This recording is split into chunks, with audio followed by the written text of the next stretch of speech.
Именно, именно эта вещь это для меня новая. Мы получили путевка дома. Для меня это классно, новые тоже вещи. И, конечно, для меня это опыт, получить путевка дома перед болельщиком, даже президент сейчас присутствует на матче. Для нас это, думаю, что лучше не смог. Я думаю, самый лучший сценарий, вот это, который сегодня был. Для меня, конечно, приятно. Теперь сейчас у нас впереди много времени, чтобы все 100% без травмы со здоровьем приедет в Узбекистан, и там можем бороться. Первый выходим с группы потихоньку, и поэтому я верю. Ну, обычно мы дома, мы хотим давить соперника уже сначала, и это был план. Я думаю, мы выполнили этот план. Мы быстро голи забыл.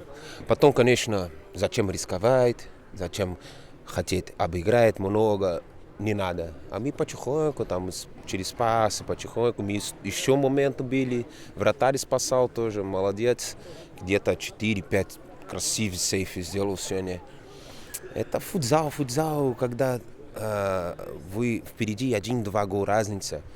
На этом уровне не воспаляет, ты отдать сопернику возможность выиграть. Поэтому, когда 2-0, все, спокойно, будем на опыт играть, будем пасовать, без риска, не будем здесь возле ворота финтить, играем серьезно. И было так, и все равно у нас был шанс. Поэтому думаю, что футзал такой, когда вы первый гол, второй гол забьешь, тяжело проиграть. И поэтому мы такой команда. Если мы впереди, тяжело нас обыграть. И поэтому мы сегодня показал.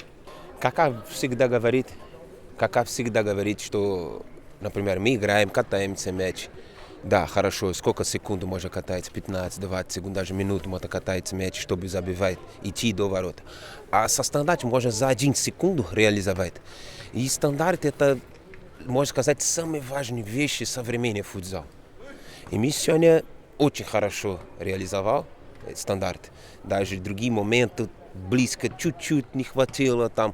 Поэтому это вещи, стандарт решает матч, много матчей. Когда, например, одинакового уровня, всегда стандарт решает. И на этом пути мы уже продолжаем.